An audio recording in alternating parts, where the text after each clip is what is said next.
Boa noite, senhoras e senhores. Damos início à abertura de mais uma noite de roda de conversa sobre urbano.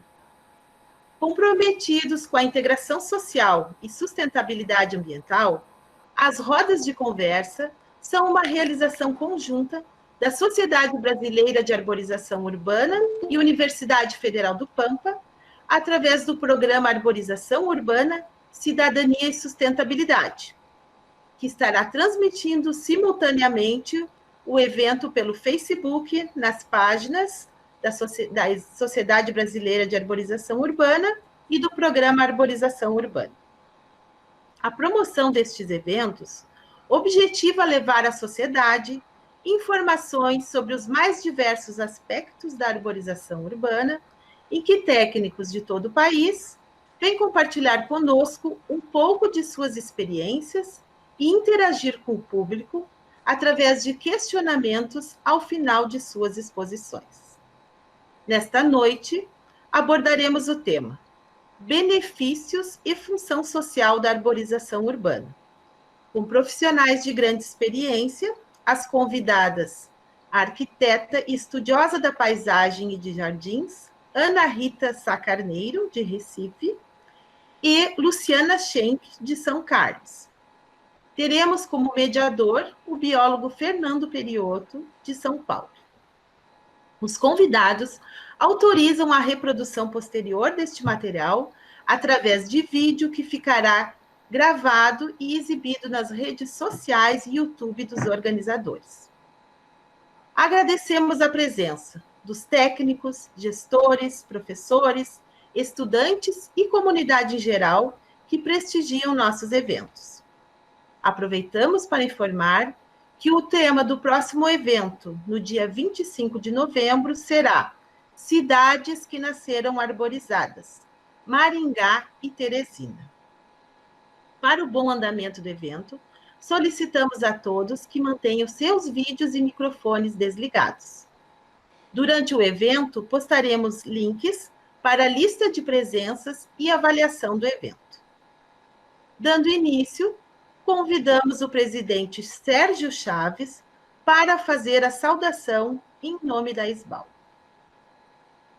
Sérgio. Boa noite a todos, mais uma vez. Muito obrigado, Kathleen.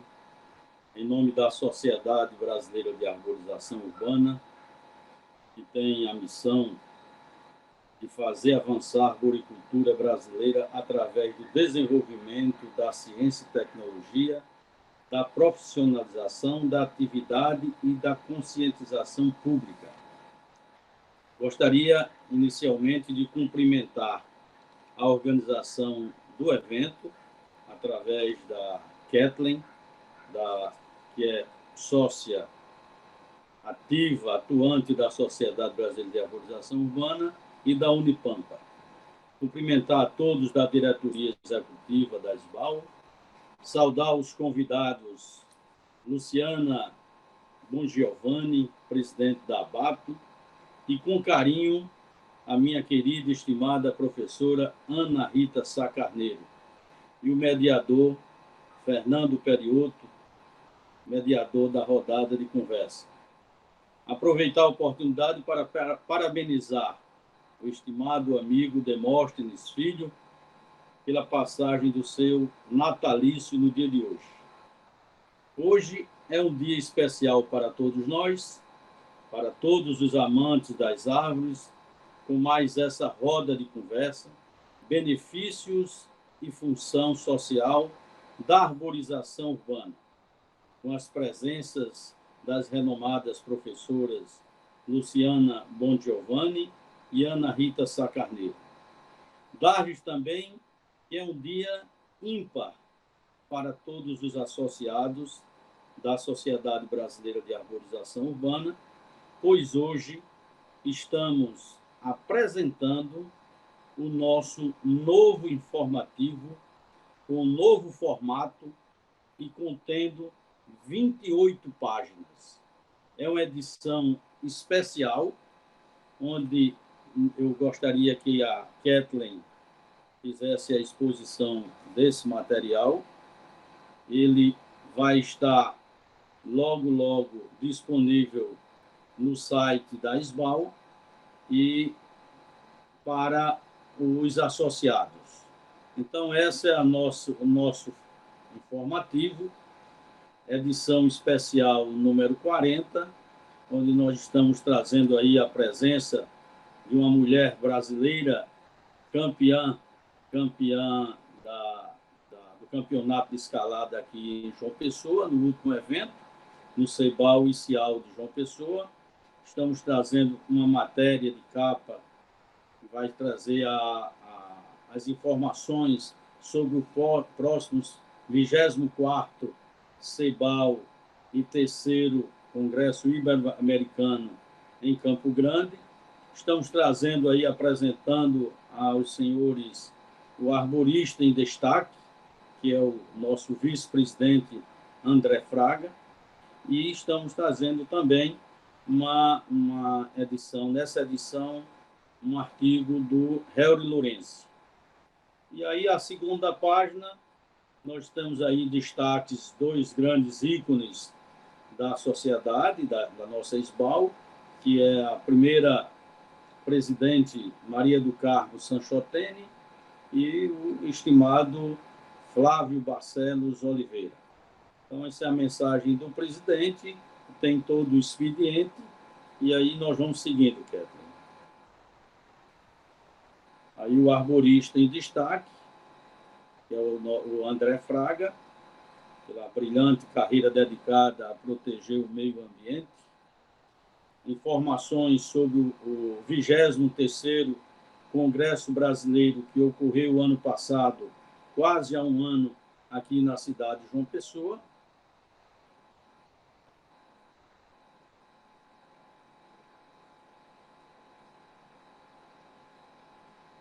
As premiações, o Prêmio Arborito, a homenagem do Prêmio Arbor e Urbe, o Prêmio Arbor e Urbe. Mais abaixo, uma matéria sobre a Ecopraça de João Pessoa, a primeira ecopraça, a primeira praça sustentável do estado da Paraíba. Então, isso foi uma luta da comunidade. A prefeitura viabilizou todos os recursos e, juntamente com uma player de secretarias, viabilizou esse projeto. Então, nós vamos trazer para vocês essa matéria. Toda a partir daí, sobre Campo Grande, irá sediar o 24º CEBAL e o 3º CIAL em 2021. Então, aí nós estamos trazendo também a palavra da nossa presidente do Congresso, a Eliane Guaraldo.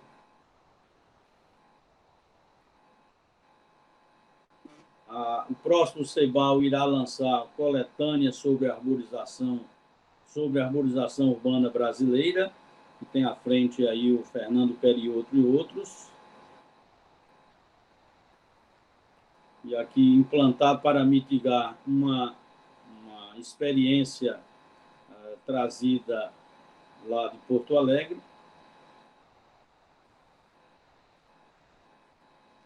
Nós estamos apresentando também, no informativo, a SBAL apresenta a nova identidade visual, site, redes sociais, e um dos ícones também dessa rede social do novo site,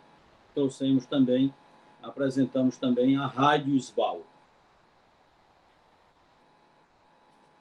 Estamos apresentando apresentando a matéria do Dia do Arborista, que foi comemorado pela primeira vez na Paraíba e no Brasil. Esse moço que está ao meu lado é o deputado Ricardo Barbosa, autor da lei. Estamos trazendo toda a diretoria triênio 2020-2022.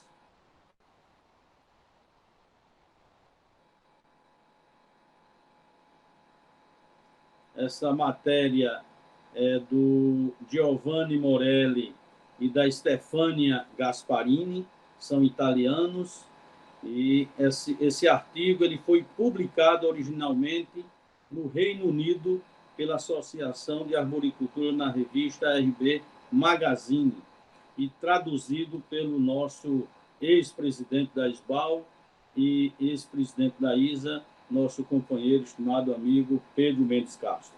Então, esse artigo aí ele foi traduzido e está em português. E aí um longo artigo.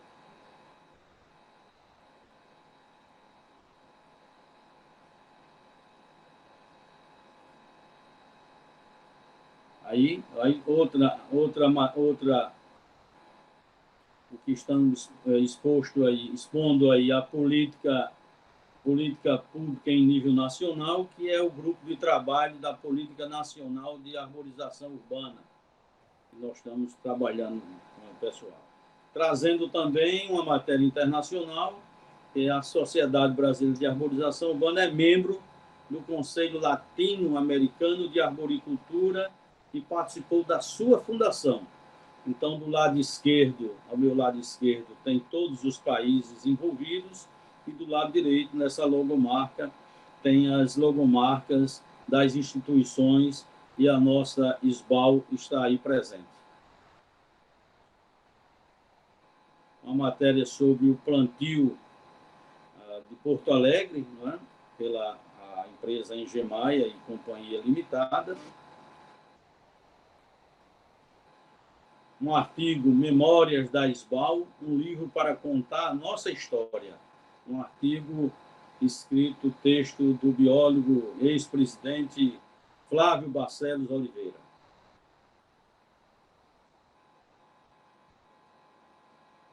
Traz a informação que a SBAL concretizou um importante convênio com a Energisa Paraíba, distribuidora de energia SA. Uma matéria também internacional do nosso estimado Alfredo Benaz, argentino, de La Plata, da cidade de La Plata, Cidade Verde, Cidade Viva, uma pedagogia para todos e um processo necessário. Então, ele também foi transcrito de espanhol para português, e a nossa estimada Maria do Carmo, a SBAL comemorou 28 anos com live que reuniu o atual e todos os seus ex-presidentes. Traz ao lado uma pequena informação, sobre a Conferência da Terra, uma Conferência Internacional da Terra, que houve agora de 4 a 7 de novembro.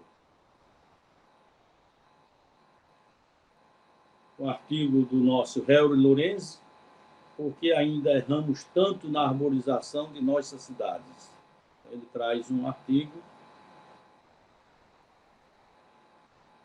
E assim, aqui nós estamos apresentando todos os palestrantes do último evento, que é promovido pela Sociedade Brasileira de Arborização Urbana, que foi o Congresso de Arborização Urbana, o 23º e 2º Ibero-Americano de Arborização Urbana, que ocorreu de 23 a 27 de novembro do ano passado. Então, estamos aí, e aqui embaixo, torne-se um membro da SBAL. Então, eu convido a todos, mais uma vez, que se associem à SBAL, que todos os diretores regionais, secretários, amantes, façam esse apelo para que os profissionais se associem à SBAL. Com essa apresentação, eu gostaria de agradecer mais uma vez, parabenizar a todos e dizer da nossa felicidade. Esse informativo, que é um informativo com 28 páginas, que trará aí muitas informações e que já estamos trabalhando para o próximo. Muito obrigado, boa apresentação de todos e foi uma satisfação poder rever muito de vocês. Que Deus nos abençoe. Muito obrigado, Kathleen. Sérgio, agradecemos, então, né, pela apresentação, pela saudação, e de imediato eu já passo, então, para o Fernando Periotto, que fará a mediação do evento desta noite. Fernando, contigo agora. Obrigado, Kathleen. Muito obrigado ao nosso presidente Sérgio e a todos os presentes, todos que estão aí participando dessa importante live, né? E eu vou fazer uma breve apresentação, né, sobre as nossas convidadas, também me apresentar, fazer uma apresentação breve, pessoal, nessa live, né, da SBAL, tão importante, que abordará, como a Kathleen já disse, né, o tema benefícios e função social da arborização urbana. Essa será uma live de integração, diga-se de passagem, e para grifar isso, né? Uma live que vai abordar diversidade, né? Temas que se cruzam, profissões, né? Uma live que necessita de profissões diversas, ela vai abordar temas nessa linha, de várias ideias importantes, tanto no campo teórico como também no campo prático para o nosso Brasil, né, para as nossas cidades, né? Uma live que aborda a colaboração, a participação sinérgica, ideias construtivas. Ela é uma live também que vai abordar um histórico, né, no Brasil, de áreas históricas, por exemplo, que se mesclam com o verde urbano, né, de forma harmônica. Ou seja, é uma live que já iniciou com uma excelente notícia, né, passada pelo nosso presidente Sérgio, aí com o novo informativo da SBAL, né, e que abordará, por fim, a diversidade brasileira, né, abordando e trabalhando uma transversalidade de temas, a multidisciplinaridade e integração de frentes de atuação. Então, vou apresentar rapidamente, né, nossas nobres convidadas, e também farei uma breve apresentação do mediador, né, que sou eu, Fernando Periotto. Sobre a professora, nobre professora, né, Ana Rita Sacarneiro. Ela é graduada em Arquitetura e Urbanismo pela Federal de Pernambuco, tem mestrado em Desenvolvimento Urbano pela Federal de Pernambuco também, e doutorado em Arquitetura pela Universidade de Oxford, Brookes University, né? Oxford Brookes University. Atualmente é professora titular da Universidade Federal de Pernambuco e coordenadora do Laboratório de Paisagem do Departamento de Arquitetura e Urbanismo da mesma universidade. Ela é membro do Comitê Internacional de Paisagens Culturais e da Associação Brasileira de Arquitetos Paisagistas, a ABAP, e representante do ICOMOS Brasil, líder do grupo de pesquisa do CNPq, denominado Pensar Paisagem. Tem experiência na área de arquitetura e urbanismo, com ênfase em conservação urbana integrada e, mais especificamente, nos estudos dos jardins de Burle Marx, da teoria da paisagem e dos espaços públicos. Atua como consultora para a restauração de jardins de Burle Marx no Recife. Então, muito obrigado à presença da professora Ana Rita. Apresentando também a nobre professora, colega Luciana Bongiovanni Martins Schenck. Ela é graduada em Arquitetura e Urbanismo pela Faculdade de Arquitetura e Urbanismo de São Paulo, a FAUSP. Também tem graduação em Filosofia pela Faculdade de Filosofia e Letras e Ciências Humanas, USP. Mestrado em Arquitetura e Urbanismo pela FAO e doutorado em Arquitetura e Urbanismo pelo Programa de Pós-Graduação em Arquitetura e Urbanismo da ESC, que é o campus USP de São Carlos. Ela é professora doutora no Instituto de Arquitetura e Urbanismo dessa universidade, o IAL-USP, e professora do Programa de Pós-Graduação do IAL-USP. Atualmente, também ela é consultora DOC da FAPESP, presidente atual da ABAP, Associação Brasileira de Arquitetos Paisagistas, gestões 2018 a 2020, 2020 a 2022, ou seja, hoje temos dois presidentes presentes aqui na live, né? Da SBAL, nosso colega Sérgio Chaves, e a Luciana, presidente da ABAP.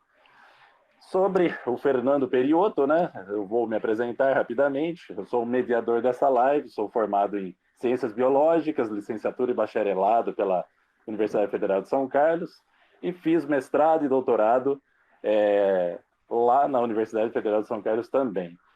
Atuei como docente e foi a universidade que eu iniciei os trabalhos com arborização urbana, que é a mesma universidade da colega Flávia Brum, a UTFPR, porém não o campus dois vizinhos, o campus Medianeira. Depois de 5 anos de trabalho na UTFPR, Medianeira, eu consegui a redistribuição para a Federal de São Carlos, para ficar mais próxima da família, né? Continuei trabalhando com arborização urbana e estou atuando com esse tema até hoje. E no momento estou em licença, fazendo um pós-doutorado aqui na Exalc, né? USP em Piracicaba, trabalhando com restauração ecológica, e estou à frente aí da organização de um livro nacional sobre arborização urbana, mas sim com um enfoque mais extensionista, né? Um livro voltado especialmente aos gestores públicos brasileiros, municipais, para um lançamento ano que vem no nosso Congresso Brasileiro de Arborização Urbana, organizado pela SBAL, sob a pessoa aí, né, o comando da professora Eliane Guaraldo. Então, essas são as apresentações feitas, né? E de primeira mão passo a vocês, né, a professora Luciana Bongiovanni Martin Schenck. Professora, fique à vontade, viu? Obrigada, Fernando. Eu agradeço muito a oportunidade de estar aqui com vocês hoje, me reunindo com Ana Rita, que é uma pessoa que eu admiro muito, convite de Fernando e do presidente Sérgio. Então, eu inicio essa nossa apresentação contando para vocês que eu telefonei para a Ana Rita e tentei combinar com ela como é que a gente poderia fazer essa mesa de modo que a gente fizesse justamente esse contato, porque, de algum modo, nós somos de outra caixinha, né? Dentro dessa perspectiva de que o conhecimento, de algum modo, se especializou, a gente está naquela caixinha dos arquitetos urbanistas.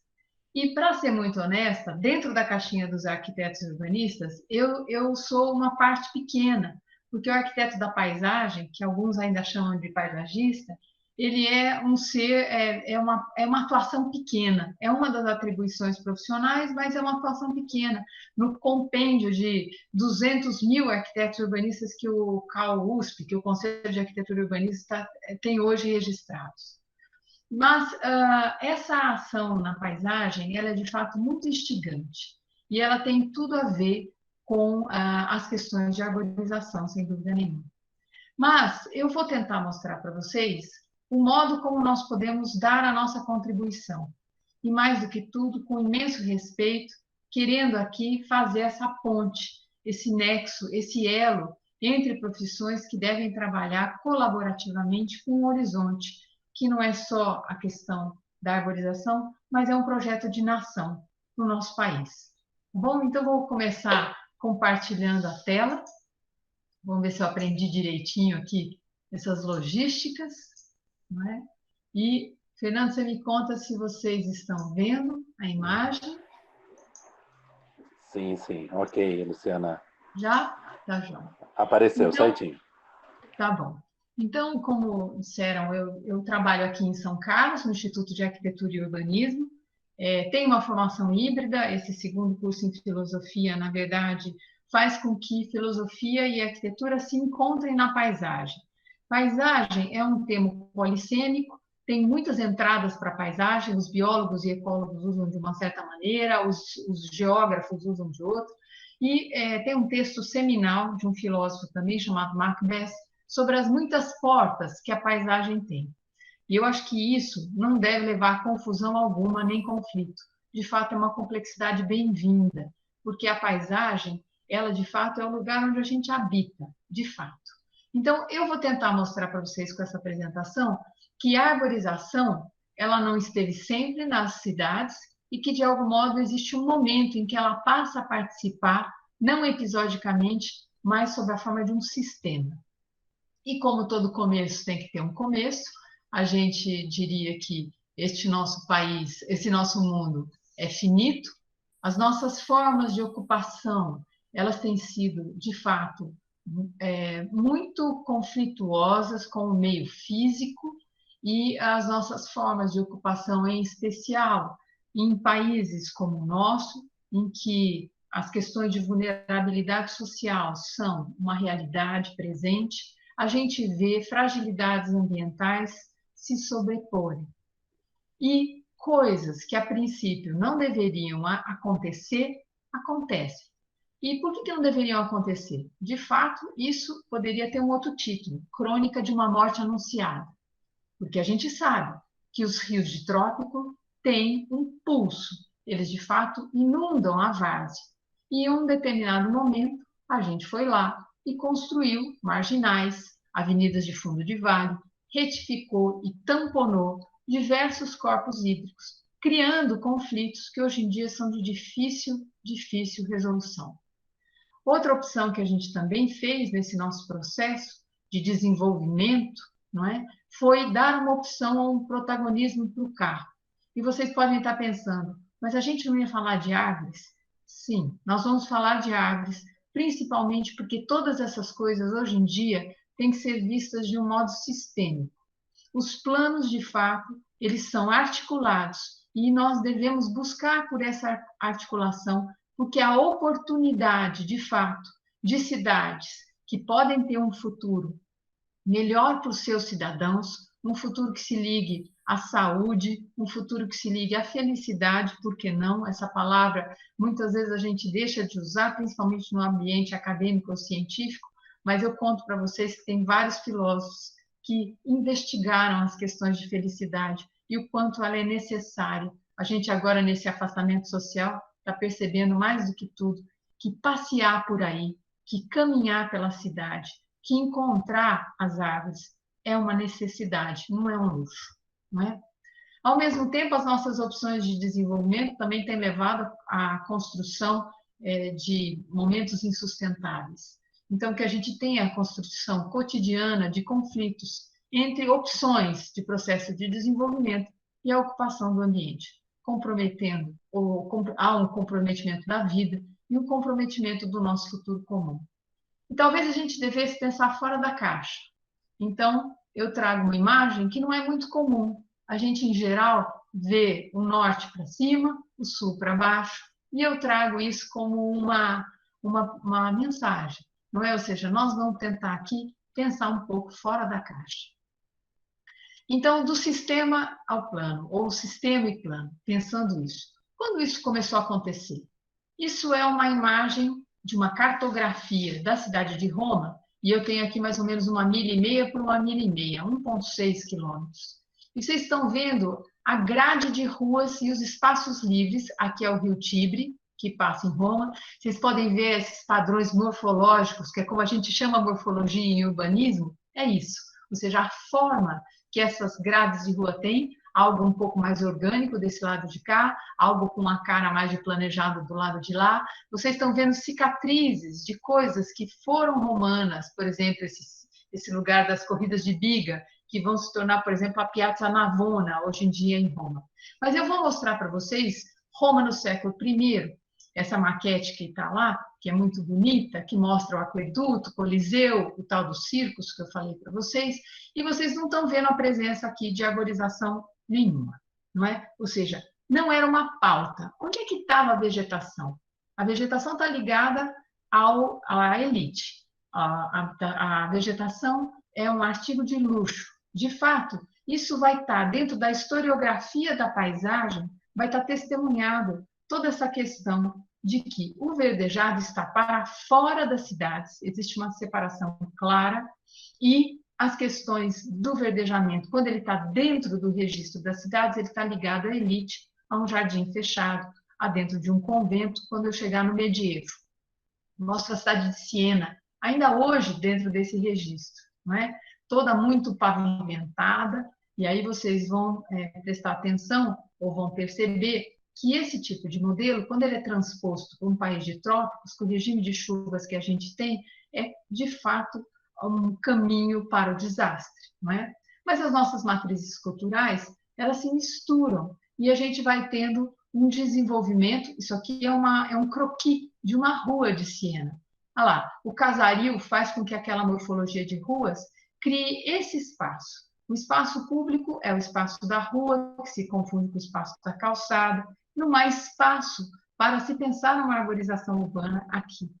E onde é que estava, então, o lugar da vegetação? Ele estava fora da mancha urbana, essa cidade blocada, com poucos espaços livres, e ele está dentro de um registro, aqui, por exemplo, no século XVI, um registro clássico do jardim tido como francês. Aqui a gente tem, inclusive, algumas questões de retórica, como é que se produzia um jardim desse tipo, é muito interessante, você vai de um registro mais naturalizado na parte do bosco, até um menos naturalizado na parte de uma topiaria, né, que é feita nos buxos, nos buchinhos, aqui, e a figura da água que se desenvolve em eixo neste lugar, certo?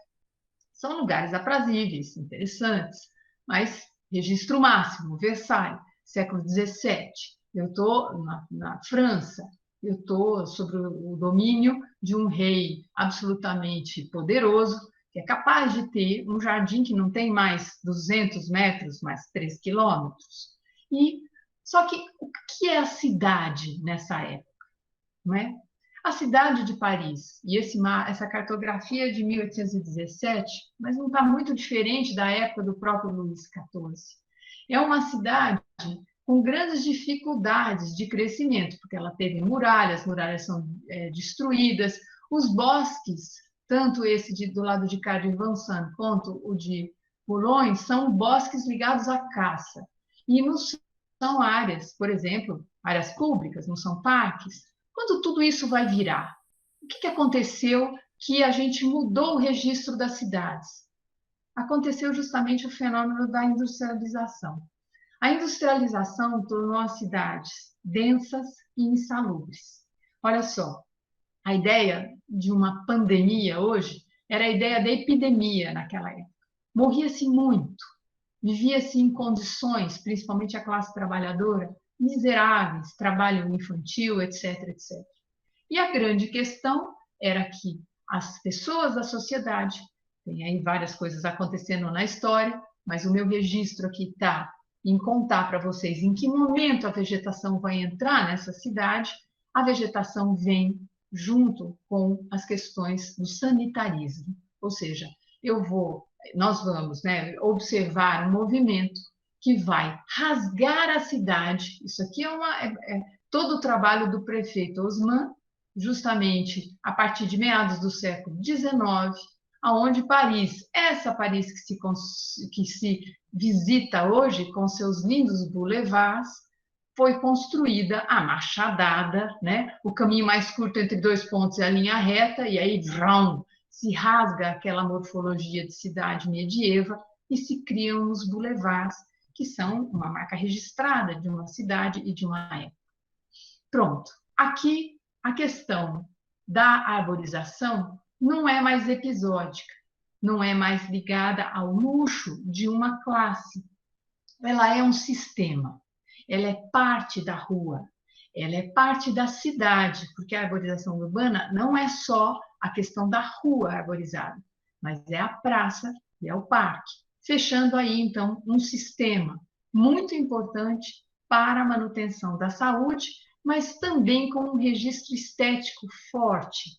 A ideia de que passear, gozar da vida pública, encontrar, é algo do cidadão. É uma conquista que a própria Revolução Francesa e as questões da Revolução trouxeram. A visibilidade e a construção desse projeto moderno, que é o homem cidadão.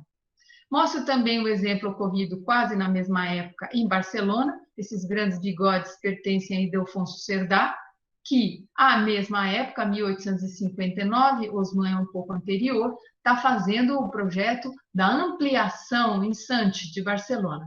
Olha só, eu quero que vocês prestem atenção. Barcelona teve dentro de muros, aqui, até a viragem do século XIX para o XX.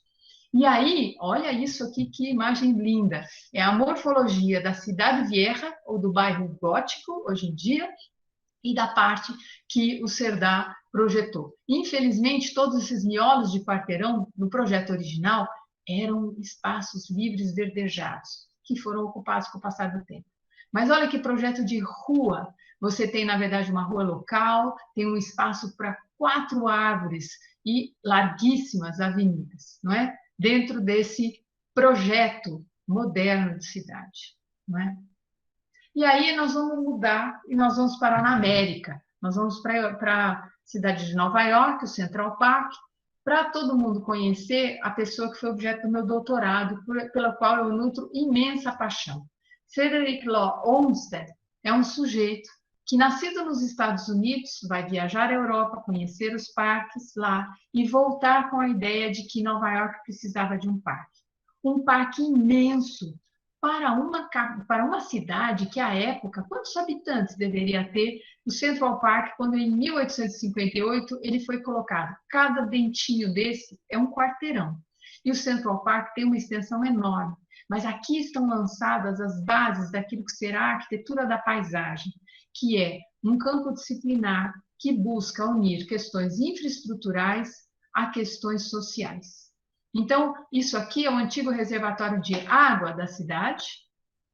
Ele escava o novo reservatório e modela todo o terreno ao redor. Ou seja, isso era um terreno plano, completamente alagadiço. Ele cria, ele seca o lugar, faz o relevo e cria toda uma imagem de verdade completamente fake, né? O Central Park é uma obra do artifício, mas nem por isso menos importante na sua potência, não é? Enquanto parque. O pulo do gato o Olmsted vai dar quando ele for projetar Boston, enquanto Boston está perdida numa grande epidemia em finais do século XIX, ele é convidado pelos gestores a pensar uma solução para isso. E graças a Deus, gente, ele não fez piscinões. Ele resolveu fazer um sistema de parques. Esse sistema de parques, ele drenou a cidade, porque a cidade tinha essa questão, os miasmas, não é? Para quem conhece um pouco de sanitarismo, sabe que as pessoas ainda não tinham conseguido, os cientistas, né, juntar o elemento transmissor e as questões das as águas eram as culpadas, né? Então, a questão era secar o território e ele seca com um sistema de parques. Mas a beleza da obra do Olmsted aqui, primeiro de tudo, é que é um grande sistema de parques e não só mais um parque só, como o Central Park. É um sistema de parques que traz para a cidade um registro estético completamente diferente. Porque, ao contrário, olha só, é um sistema... Esse aqui é um dos parques só, tá? Quem conhece Boston sabe que é um luxo aquela cidade de parques. E tudo isso foi construído exatamente no mesmo período, segunda metade do século XIX, em que a gente está vendo Paris se transformar, Barcelona se transformar. E o que eu tenho aqui? Um parque com um registro de pântano. Ele dizia assim, a vegetação que eu vou conseguir usar aqui é uma vegetação que aguenta a salinidade. Então, vocês estão vendo um homem à frente do seu tempo. Ele quer provocar o encontro das pessoas e, ao mesmo tempo, ele produz um espaço em grande congruência com a natureza. Todos os escritos dele têm essa questão, os papers dele todos falam sobre isso. Enquanto isso, na Europa, a questão da industrialização vai dando frutos, ou seja, isso aqui é a resposta, é o programa Minha Casa Minha Vida da época, né? Ou seja, a resposta para a classe trabalhadora que vive amontoada é amontoá-la nesses lugares onde eu não tenho de verdade qualidade de vida alguma. E outras vozes surgem, por exemplo, todo o movimento Cidade-Jardim é forjado dentro dessa perspectiva. E aqui, então, você tem esse sujeito, Ebenezer Howard, que trabalhava no parlamento inglês, tinha inclusive morado uma temporada nos Estados Unidos, e ele monta esse sistema em que ele acredita que a solução é disseminar a Grande Londres para dentro do país, ou seja, dividir a cidade em a grande cidade, a grande metrópole, em pequenas cidades. Elas formam um sistema. Ele tem essa questão da quantidade de pessoas juntas, muito importante. Ele pensa um cinturão de alimentação em volta disso, com a agricultura. Ele junta muitas pessoas junto com ele e tem 2 projetos de cidade que foram, de fato, construídos. Isso é muito estudado pelos arquitetos urbanistas como um dos modelos. O outro modelo, nessa mesma época, que está pensando o futuro das cidades, é o modelo mais racionalista, que vai dar cidades como Brasília. Embora existam escritores brasileiros que dizem que Brasília já é um misto desse modelo com o tal do modelo racionalista. Letchworth é de 1930, aqui essa imagem, mas ele foi projetada essa cidade entre 1903 e 1905. Toda a arborização aqui já é parte de um sistema. Tudo isso fala de praças, parques e ruas arborizadas. E as ruas têm esse aspecto, certo? Tem uma questão da vida no cottage e tudo mais. Em pequenas casinhas, na vida familiar. Mostro para vocês, eu estou indo para o final da minha apresentação, a manifestação de um sujeito que não é muito conhecido no Brasil, infelizmente, porque ele não foi traduzido. Mas ele é contemporâneo do Olmsted e diz que aprendeu muito com o Olmsted na questão do sistema. Ele é engenheiro florestal de formação e ele escreve esse belo livro em que ele fala de grandes cidades e o sistema de parques. Ele está dizendo que uma cidade aqui, ela deve ser estruturada dentro de um sistema de parques para poder, de fato, alcançar uma salubridade, uma vida muito decente para os seus cidadãos, né? Por exemplo, uma obra dele é a cidade de Buenos Aires. Quem já visitou Buenos Aires e achou Buenos Aires um luxo, viu um pouco deste modelo que vai disseminando esse sistema pela cidade. Desenhos riquíssimos, é um livro todo ilustrado, ele faz um panorama do que se fazia na época, e olha que bacana, ele chama o projeto dele de projeto orgânico para a urbanização do município. Não é? Mais um detalhezinho, as árvores estão bem podadinhas, como vocês podem ver, é um francês. Mostro alguém que, de algum modo, sei que a Ana Rita vai tratar, porque aí o que eu vou fazer? Eu vou mostrar para vocês o famoso enquanto isso, no Brasil, o que acontecia. No Brasil, a gente tinha todos os tipos de peste acontecendo no Porto de Santos, porque o Porto de Santos sofreu um aumento imenso de população por conta do café. São Paulo vai se tornar a tal da locomotiva do país e Saturnino de Brito é chamado para dar um jeito nessa história. A formação dele é francesa, ele tem essa construção dos canais como um das suas estratégias, mas ao mesmo tempo ele cria passeios. São canais que são ricamente arborizados e que no final da tarde as pessoas não só passeiam, mas também referenciam. Você mora onde? No primeiro canal, no segundo canal, no sexto canal. Maria Rita vai retomar isso. Mostro rapidamente a cidade de São Paulo. O que é a cidade de São Paulo em 1890? É uma cidadezinha, de fato. Quando a ferrovia chegar e o café chegar, tudo vai acontecer. Olha o salto da população, 64 mil habitantes. Isso aqui é para eu mostrar para vocês essa várzea aqui. Isso aqui é o rio Tamanduateí, esse aqui é o Tietê, que eu mostrei para vocês alagado naquela imagem, e ele tributa suas águas no rio Tietê. A várzea não tinha sido ocupada justamente porque ela alagava. A morfologia daqui tem terrenos muito grandes, porque são as fábricas do Brás e as suas vilas operárias. Este lugar aqui é todo muito mais arrumadinho, porque eu estou nos Campos Elíseos, né? Um lugar muito mais salubre, um lugar onde a elite vai morar. Uma imagem daquela várzea, num quadro de Benedito Calixto, que está no Museu do Ipiranga, e uma imagem daquela várzea ocupada por um parque implantado em 1930. Do mesmo modo, mostro em Anhangabaú, também com um projeto, ambos de Bouvard, que é um francês que, em passagem por São Paulo, projeta esses parques. Vejam como as morfologias, elas contam as décadas e os processos de ocupação. E esses parques, olha só, estão nessa fotografia. Olha só, o Anhangabaú aqui, com o Teatro Municipal, e o Parque Dom Pedro, neste lugar, onde é o Mercadão de São Paulo. E o que aconteceu com o tempo?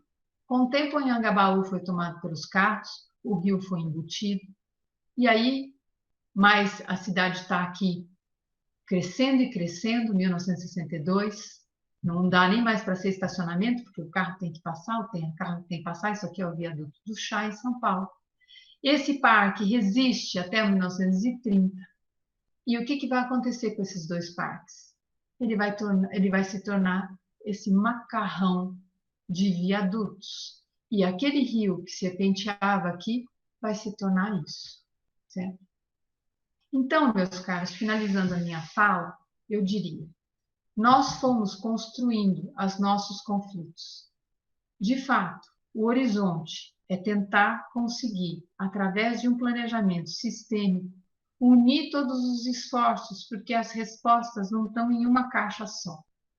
De fato, esse processo renovadamente acontece todo janeiro, os jornalistas não têm muita dificuldade, é só esperar encher que a manchete acontece. Como é que a gente sai disso? Eu termino minha apresentação com essa imagem, que é um parque que Saturnino de Brito projeta exatamente para o Tietê, esse rio que eu acabei de mostrar, em que o rio, bastante cheio de meandros, é retificado. Ok, vamos dar um desconto. Ele é um engenheiro sanitarista, mas ele não ocupa a várzea. Ele prevê que este lugar vai ocupar os pulsos que a natureza dá. E ele constrói uma congruência em consonância com o seu tempo e espaço. Com isso, eu finalizo minha apresentação e agradeço. Muito obrigada. Deixa eu parar de compartilhar. Joia. Luciana, nós é que agradecemos. Muito obrigado, né? Excelente apresentação, uma verdadeira aula para todos nós presentes aqui. E ao final, né, após a professora Ana Rita realizar a sua apresentação, iniciamos as rodadas, né, de perguntas. Muito obrigado, viu? Então, já passando para a professora Ana Rita Sacarneiro, deixo-a totalmente à vontade e livre aí para abordar também o seu rico tema. Professora, fique à vontade. Muito obrigado novamente, viu? Obrigada, Fernando. Boa noite a todos. Boa noite e parabéns para a Luciana pela palestra, excelente. Então, vamos dar continuidade, né, ao nosso debate. Obrigada, Sérgio. Agradeço muito pelo convite. E é um prazer estar aqui com todos vocês. Eu estou abrindo a apresentação para a gente começar, né? Bem, está correto. Ok? Perfeito. Então, gente, eu decidi não trabalhar, e a gente decidiu, nós decidimos, né, Luciana, não vamos falar de coisas desanimadoras, né? A gente está num momento de pandemia, sim. Nós temos notícias da destruição de nossas florestas, de ameaças manguezais, destruição de patrimônio moderno aqui no Recife, né? E ao patrimônio vivo dos Jardins de Burle Marx, muitas ameaças também. Mas a gente vai tratar de um assunto, de interpretar esse assunto nesse sentido do simbolismo da árvore, do seu significado espiritual, de trazer à discussão essa cosmovisão da Carta da Paisagem das Américas, onde a árvore, né, é citada na sua verticalidade, e começa com essa imagem que está aí do paraíso, né? A gente sempre faz referência ao jardim e o paraíso, mas a árvore está presente, né? Mostrando não só a serpente, Adão e Eva, o paraíso e a maçã. Então, a arborização urbana, ela é algo que a gente vai tratar, mas nesse sentido, de toda a vegetação da cidade e trazendo essa discussão de cidade saudável, que é o que a gente precisa diante de uma cidade doente e de um planeta doente, que é que a gente está vivendo, né? Então, essa imagem da arbórea, e terminamos também, claro, com a visão de Burle Marx como paisagista, porque sempre é esse recado que eu dou na sociedade, né, quando eu sou convidada para os seminários da SBAL, Sociedade de Arborização Urbana. Então, eu já digo isso a Sérgio inicialmente, mas, então, eu lembrei muito, e eu acho que a gente vai fazer aqui uma recapitulação, né, de documentos importantes que a gente tem aqui no Brasil, e também, mais enfaticamente, na cidade do Recife, e eu começo com esse livro de Ivete Fará, que ela trata da imagem árvore, a árvore como o imaginário arbóreo, né? É muito interessante. Então, ela diz isso, pela imagem árvore, entramos em contato com a matéria cósmica em toda a sua plenitude, penetrando nas entranhas de sua existência e origem. Então, é uma poética que ela trabalha, né? Ela trabalha a árvore dentro dessa poética urbana, e é uma coisa que a gente precisa alimentar, né, na nossa vida, ou seja, para a gente se encorajar diante do que a gente tem pela frente, esse panorama de recuperação da nossa cidade saudável. Então, isso é uma imagem que eu coletei desse livro de Visão do Paraíso, né, muito significativa, traz esse jardineiro carregando a árvore, né, para a gente pensar será que é isso que a gente precisa, né? Cultivar e ver melhor e encarar na nossa cidade, não esse jardineiro e essa árvore, isso é no século XIX, mas a gente tem no México, por exemplo, esse arhuahuete, que é a árvore sagrada dos mexicanos, então é muito interessante quando a gente vê isso. Eu visitei parques, né, na cidade do México, e que lá eles têm todo o orgulho, né, por essa árvore arhuahuete, e ela significa velho homem das águas, então é sempre dentro dessa visão e dessa cosmovisão, ou seja, essa relação espiritual, o mundo, né, a visão do mundo e uma visão desse além, né, também. Então, aqui na cidade do Recife, por exemplo, o cajueiro é a inspiração, né, de Francisco Brenan, nas suas cerâmicas, nos seus trabalhos. Temos também esse roteiro para construir no Nordeste, que a Armando Holanda fez, né, o arquiteto Armando Holanda, em 76, onde ele trabalha. Veja, a capa é uma árvore, uma sombra, na verdade, né?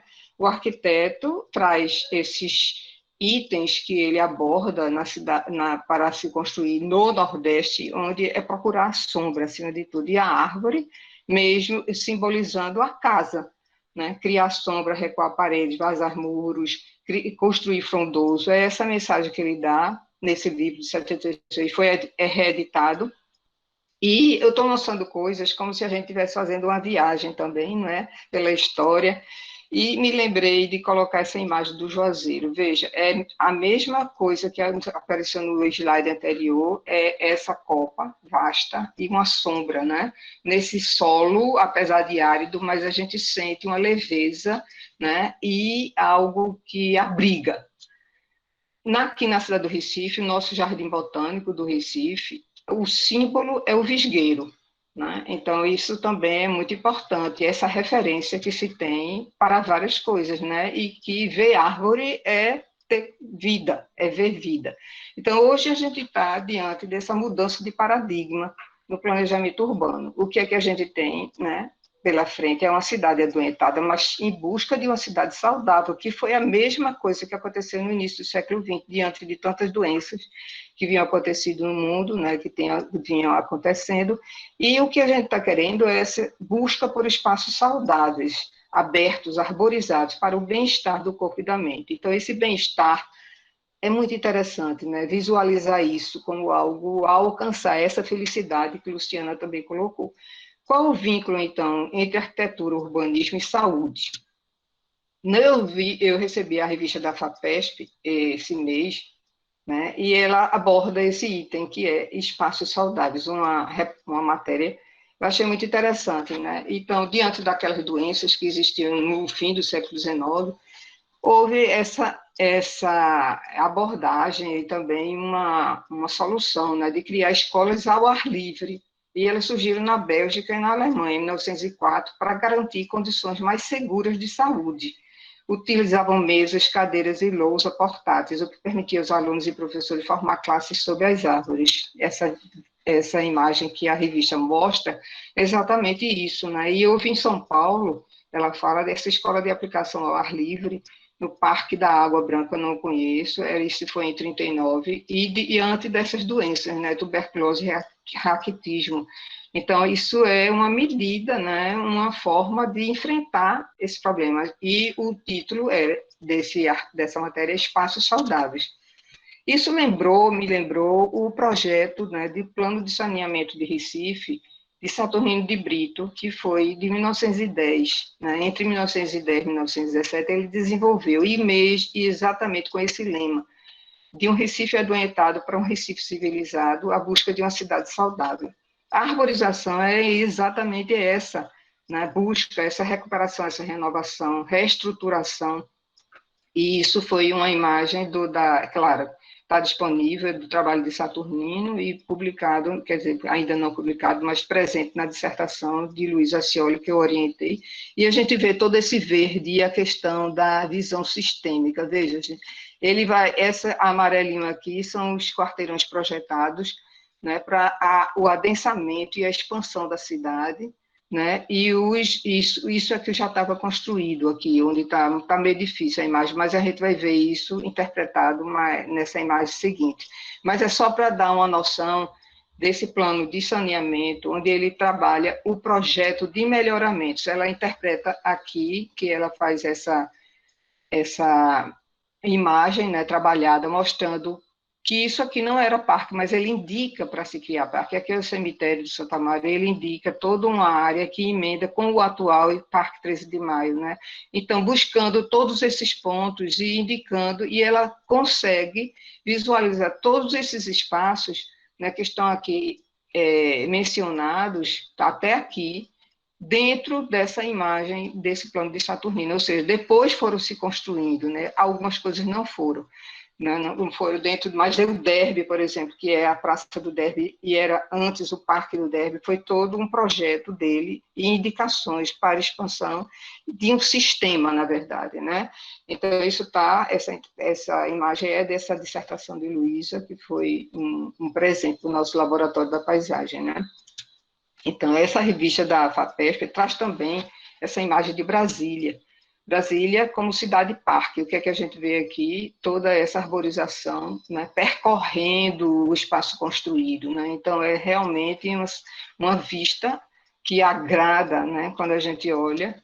E trazendo para os anos o 30, né, quando Burle Marx chega aqui, ele dá essa declaração, né, no seminário de tropicologia, quando ele faz uma palestra, ele diz que Recife é cidade de contrastes, cheia de mucambos, mas com grandes casas que também me impressionavam profundamente, semeadas numa paisagem dominada pelas mangueiras, jaqueiras e entremeadas de coqueiros. Então, ele define, né, ele visualiza a cidade arborizada, né, e indica, inclusive, essas espécies.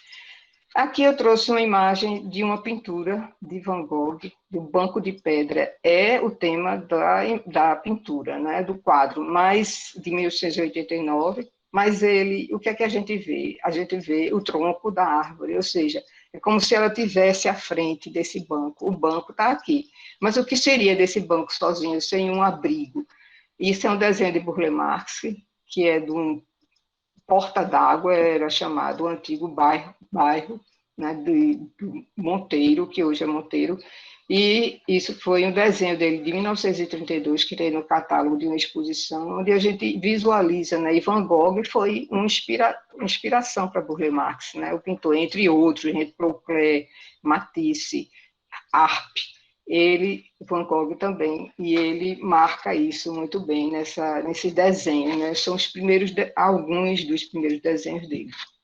Aqui é a Praça Ministro Salgado Filho, no Recife, que ele projeta em 1957, paralelamente ao Parque del Este, em Caracas. Então, se vê, não sei se vocês estão vendo, mas todas essas bolinhas, né, como se fosse uma cortina de vegetação, de árvores, percorrendo todo esse lago, que é o ponto focal e que direciona para o Aeroporto Internacional de Guararapes, que hoje há uma ameaça de se demolir esse edifício antigo, porque houve a expansão, né, do terminal que foi feito, e hoje a gente tem uma ameaça de se demolir esse edifício, quando, na verdade, isso é um projeto integrado e o edifício é esse aqui. Não existe mais dessa maneira, porque já houve uma reforma nos anos 80, e essa é a lista de vegetação existente nessa praça, mas é uma relação de um conjunto, né, moderno e que está ameaçado. Por que eu coloquei essa imagem, né? Esse foi um amigo meu que me mandou, um economista, mas o olhar, né? Eu coloquei por causa do olhar. Então, é isso que a minha intenção aqui, de deixar essa mensagem para vocês. Vamos trabalhar esse olhar, gente. Isso aqui é no Agreste, de Pernambuco. E veja que a árvore, no meio, né, desse cinza, né, desse cinza da colina e dessa terra que aparece aqui com esses arbustos, a árvore ela sobressai aqui no meio, né, fazendo uma cortina de vida. Esse desenho de Burle Marx da Praça Euclides da Cunha é de 1935, também é a mesma coisa, apesar de ser um jardim das cactáceas e de ser a clareira, né, no meio, no centro, com esse homem de tanga que ele sugere, que nunca foi colocado, só depois que foi o que está lá, não é? Que é o homem, não, é um cangaceiro, e ele está lá hoje, né? Mas foi depois. Esse aqui ele indicou como uma escultura de Celso Antônio que não foi colocada. Então, o que a gente vê é essa cortina de vegetação da Caatinga, né, que é a vegetação da praça, com essa parte, né, das cactáceas muito mais dura, né? Então, isso aqui é um desenho que foi feito por Lúcia, pela professora Lúcia, e como se juntasse, né, esse desenho do Burle Marx, ele inteiro, nessa unidade, formando essa cortina, e a gente vê melhor a praça, que é essa, que apesar de ser de 2012, ou quando houve a restauração foi em 2004, né? 2004. Mas aqui a gente vê toda a cortina de vegetação e a grande clareira das cactáceas presente, né? Onde estão aqui diferentes tipos de cactos. E isso tudo não foi feito aleatoriamente, né? Foi um estudo, e esses são desenhos de Liana Mesquita, uma arquiteta e também estudiosa da ecologia, e ela faz todo o desenho em cima das espécies indicadas. Não tem o projeto, a gente não encontrou o projeto do Burle Marx, nas depoimentos dele se identifica isso. E ela faz todo esse desenho para entender o porte, a forma, a arquitetura da vegetação durante o projeto de restauração, que nós fizemos como consultoras, né, para a Prefeitura do Recife. Isso é o projeto para recuperar o cactário e a vegetação arbórea que foi indicada, né?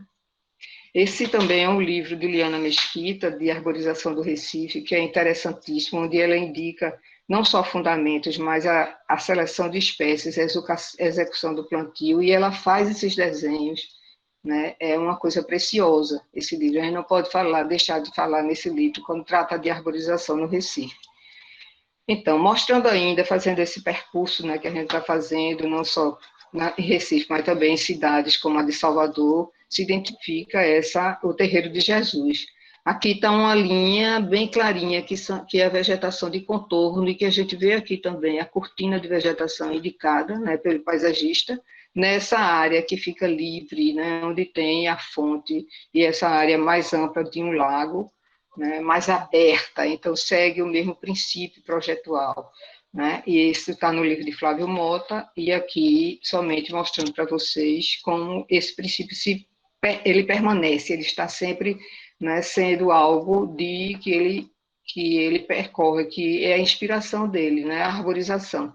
Isso foi um desenho de Fátima, uma arquiteta, ela é artista plástica também, baseada no desenho de Burle Marx. Ela pega o desenho de Burle Marx e ela faz essa pintura, que é a capa da nossa cartilha, né, publicada em 2009, no centenário de Burle Marx, numa parceria com a Prefeitura do Recife.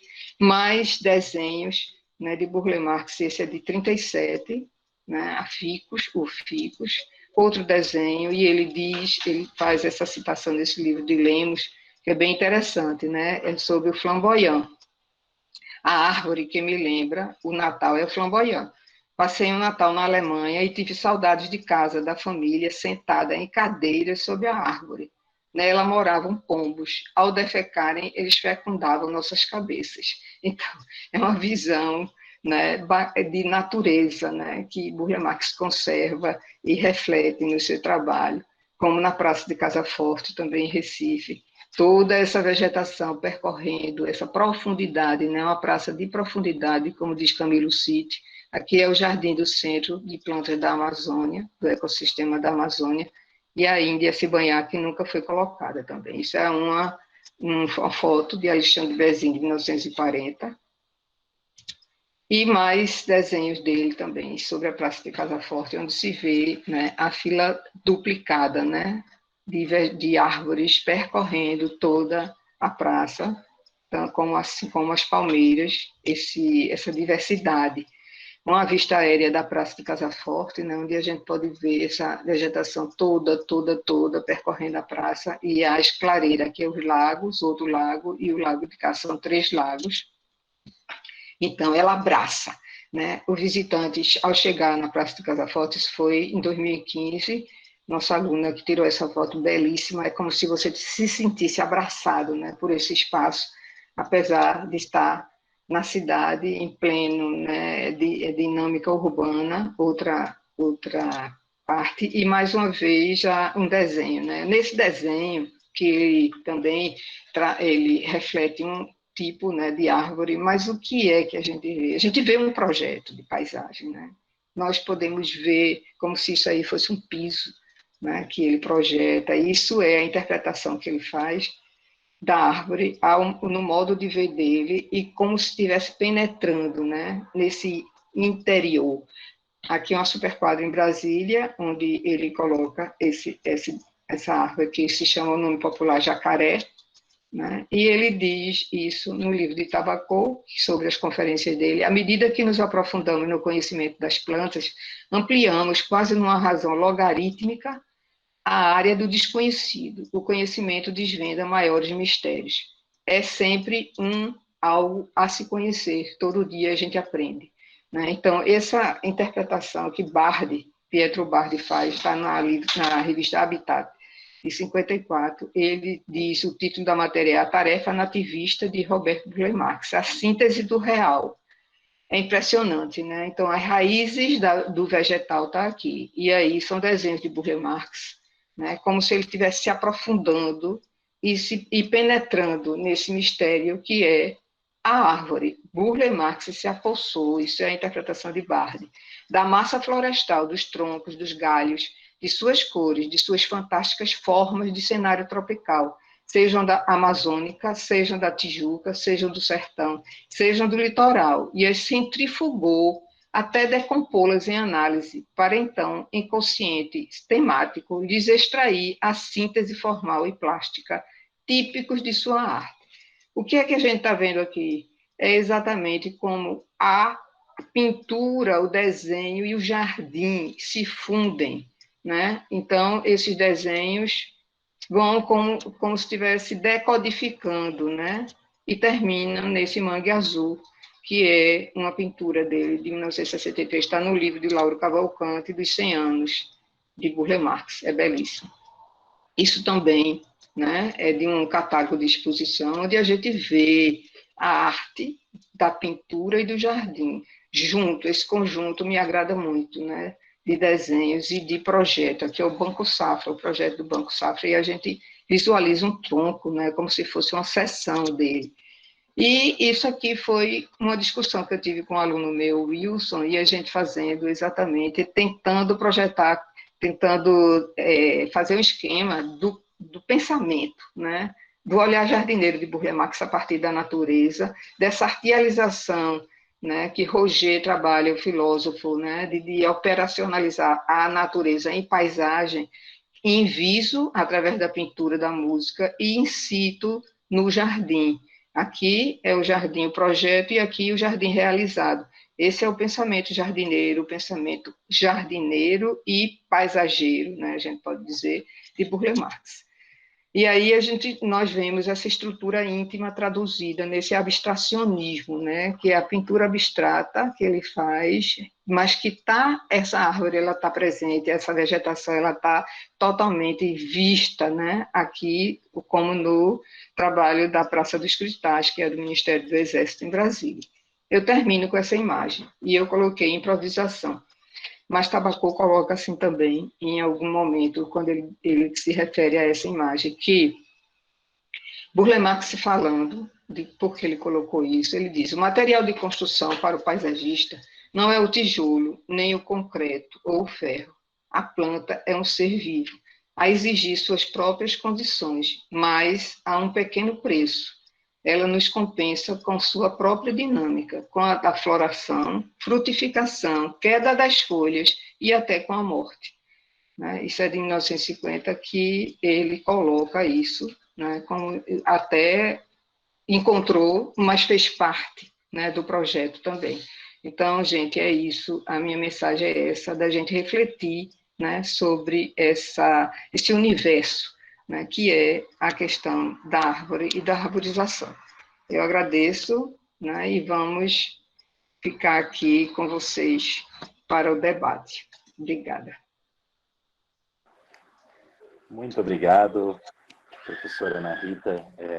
Foi um presente a todos nós a sua explanação e, da mesma forma, a explanação da professora Luciana. Então, vamos passar agora para as questões. Eu anotei aqui até as que foram feitas até o momento, então vamos lá, né? Então, vou direcionar para a professora Luciana uma pergunta que foi de presidente para presidente. O nosso presidente Sérgio Chaves, ele pergunta, ele coloca e pergunta, né? Assim, nós sabemos da importância da arborização urbana nos espaços públicos mais saudáveis. Luciana, você afirma que as fontes de pesquisas podem dizer que a arborização urbana é uma necessidade das cidades para uma melhor qualidade de vida para os cidadãos? Primeiro, obrigada pela pergunta, Sérgio. Eu acho que ela me dá a oportunidade, inclusive, de fazer esse arco com a própria apresentação da Ana Rita. Sabe que quem me ensinou que a paisagem não é um luxo, é uma necessidade, foi Roberto Burle Marx. Foi lendo os escritos dele. Que a primeira vez que eu li isso, para mim causou tanta espécie, eu fiquei lendo aquilo porque eu conhecia a historiografia dos jardins. Vocês viram, eu mostrei alguns para vocês. É coisa de gente que tem muito dinheiro, não é? É o rei, é o cardeal. Essas coisas todas estavam muito longe das pessoas. Porque vocês vejam, é o uso da vegetação não, dentro de um registro estético, para aquele que faz o projeto. Naturalmente, há esse repertório inviso, né? Ou seja, a visão se altera. E você passa a ter essa experiência, olhando uma árvore, olhando uma paisagem, porque algo já aconteceu no seu repertório.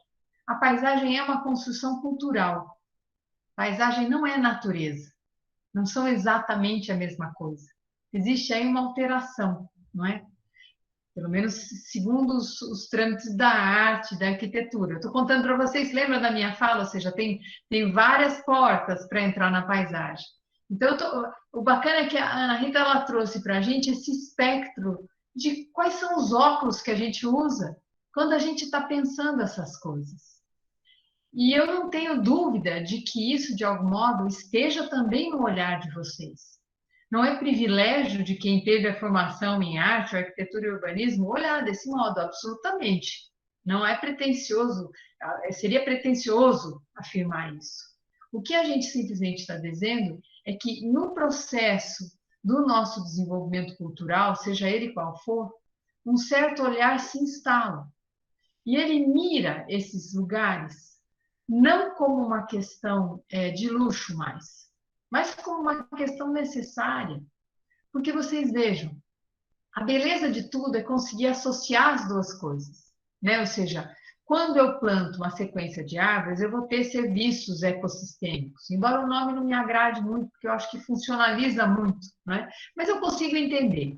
Dentro da ideia de que está ali prestando um serviço, né? Ela evapotranspira, captura carbono, faz oxigênio, etc, etc, etc. Eu não vou chover no molhado, porque estou falando com especialistas, né?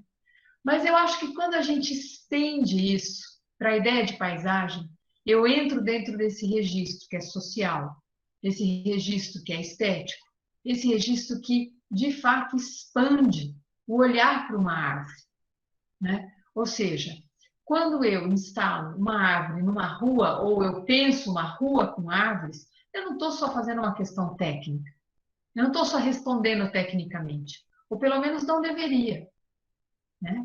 Eu estou de verdade dialogando com toda a cultura daquela população. Eu estou, por exemplo, polvilhando o caminho da escola de uma série de crianças de memória. Eu tenho uma memória das ruas que eu ia em Presidente Prudente. Eu nasci numa cidade muito quente, né? E eu me lembro exatamente que o caminho que eu fazia para a escola, ele ia mudando de calçada, porque eu ia justamente perseguindo as sibipirunas, que já eram grandes o suficiente para fazer belas sombras. Então, o meu caminho, e quando elas floresciam, tudo mudava, porque o chão virava um tapete amarelo. Então, tudo isso faz parte da minha memória.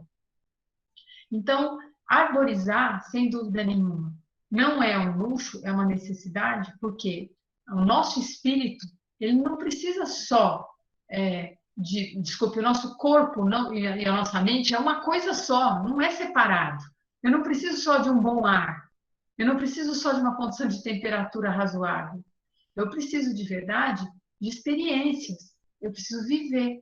E para viver precisa disso, desse todo aí, não é?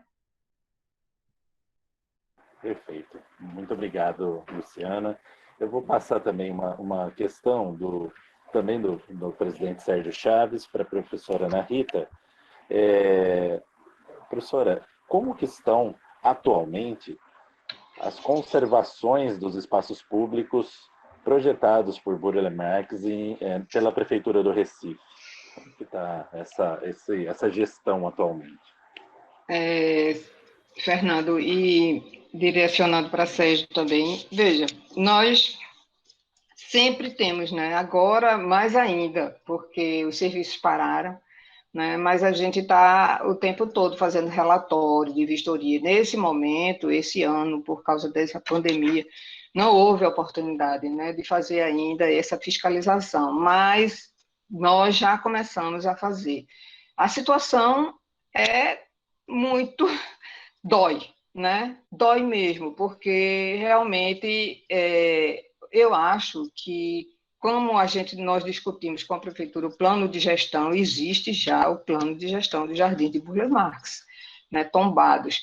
Esse plano foi concluído em 2019, isso foi um avanço, foi uma conquista muito grande. Esse plano está lá como talvez um pioneiro no Brasil, não sei, mas eu acho que nós temos instrumentos, né, para tratar, porém não tem a mão de obra especializada, não só do nível técnico, que são aqueles fiscais, né, que é a Enlurb, a empresa de urbanização, e que fica, né, encarregada do serviço de manutenção da prefeitura, mas falta no técnico instrução, ou talvez, eu vou dizer a palavra, gosto, vontade, né?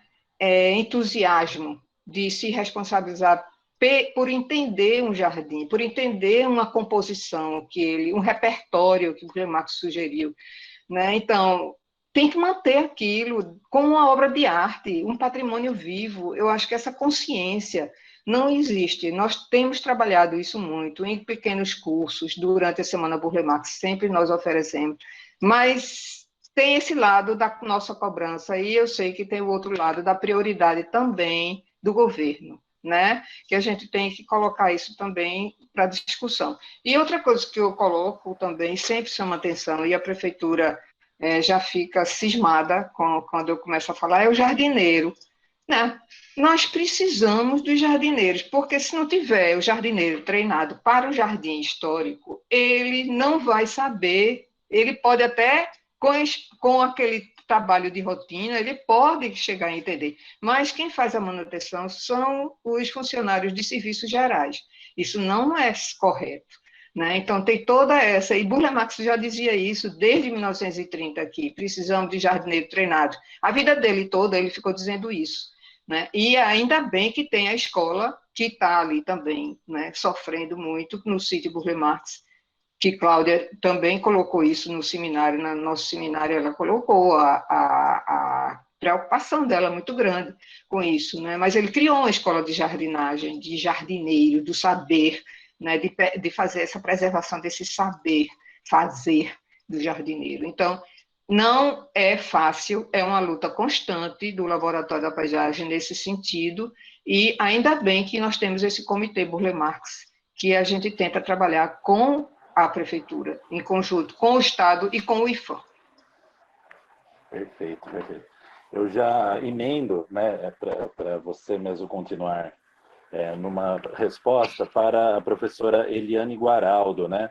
Ela parabeniza a Luciana e também a você, Ana Rita, né? E uma pergunta para as duas. Como vocês veem a função das árvores como definidoras de espaço e de espaço saudável, que é a pauta atual, né, dos espaços urbanos no planeta, até abordado pela FAO, né, a ONU, e CLEI, C40 e vários órgãos aí internacionais, e que precisa também entrar na pauta nacional. Pode iniciar, professora Ana Rita, ou tanto faz, ou Luciana, é vocês que sabem. Luciana, pode falar que eu falei agora, e Luciana fala. Tá bom, eu falo. Bom, agradeço a Eliane, querida da ABAP também. Bom, naturalmente a árvore tem um papel protagonista dentro dessa ideia de que a gente estrutura espaços livres, né? Quando a gente faz projeto de paisagem, ela pode, inclusive, não ter vegetação alguma.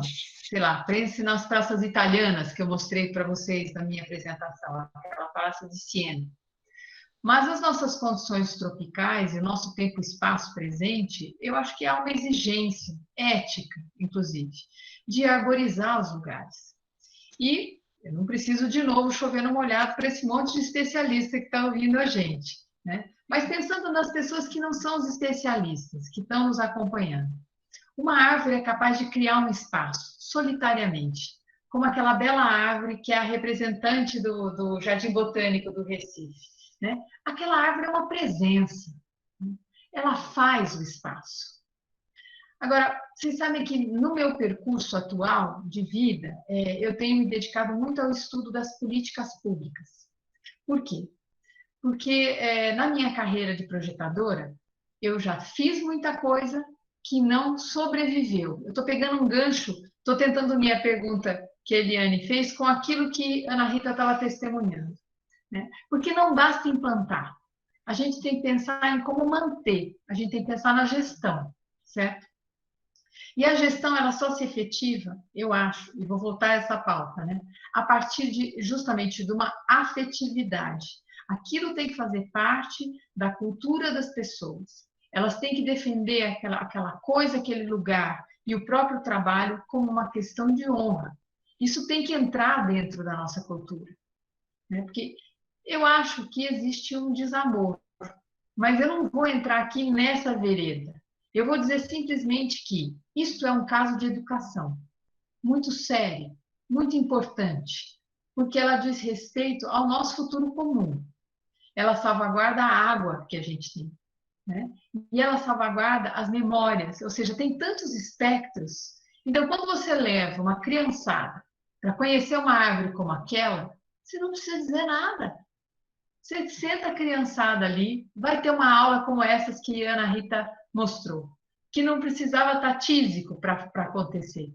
Por que as nossas escolas, as nossas secretarias de educação não estão associadas aos nossos sistemas de espaços livres? Para que parte das aulas aconteçam na cidade, nas regiões periurbanas, né? O que está faltando para a gente para que essa sinergia entre secretarias aconteça? É preciso uma política nacional, é preciso uma política pública. Ou seja, a paisagem e a arborização é uma questão política. É isso. Ótimo, então, ótimo, Luciana. Continua, Fernando. Pode continuar, Ana Rita. Pegando o mote.